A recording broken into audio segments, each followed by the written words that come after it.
तर मित्रांनो, आपल्या CS रँकमध्ये 16 किल करावं लागतं आणि आपण डायरेक्ट 12च करून टाकले. तर पहिला बंदा आपण इथं नॉक घेतला, तेवढ्यात दुसरा फायरिंग करायला लागला, त्यालाही नॉक घेतला. मग याला फिनिश केलं कारण तो रिवाईव्ह होत होता. तेवढ्याच इकडून हा आईस बॉम्ब फेकतो. त्याला 99चा हेड घेऊन नॉक करून 110चा हेड घेऊन आपण फिनिश घेतो. कसा वाटता गेम प्ले व्हिडिओच्या कमेंटमध्ये नक्की सांगा मित्रांनो. तर आपल्या हातात येते MP40. तेवढ्यात एक बंदा येतो, त्याला नॉक देतो आपण. मग टीममेट घेतात त्याला फिनिश. मग आपण लगेच रश करतो. तेवढ्यात बंदा येतो समोरून, त्याला पण आपण नॉक करून घेतो. आणि मग काय, आपला टीममेट होताच म्हटलं डायरेक्ट रश करू.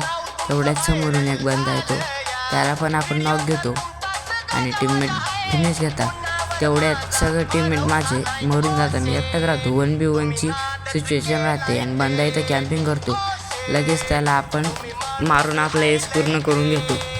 कसा वाटला व्हिडिओ नक्की सांगा. आपली MP5 मॅक्स करून समोरचा रश करतो, आपण त्याला पण 72चा हेड घेऊन फिनिश घेऊन तेवढ्यात ब्लू टाकतो, कारण समोरचा प्लेयर आपल्याला डॅमेज घेत होता. मग काय, त्याचा लगेच दुसरा टीममेट पण घेतो, वरून लावून घेतो. मग काय, घेतला त्याला पण फिनिश. आणि कसा वाटला मित्रांनो बंडल नक्की सांगा. तेवढ्यात बॉम्ब करतो आणि ग्रेनेड केल्यामुळं किंवा थोडाफार डॅमेज असेल म्हणून प्लेयर लगेच आपल्याला नॉक भेटून जातो.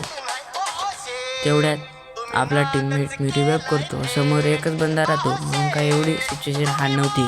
त्याच्याकडे शॉटगन आणि हातात गन यायच्या ऐवजी कताना आला, तरी 357चा हेड घेऊन आपण मॅच फिनिश घेऊन बुया करून टाकतो. व्हिडिओ कसा वाटला नक्की सांगा. मिळू पुढच्या व्हिडिओमध्ये.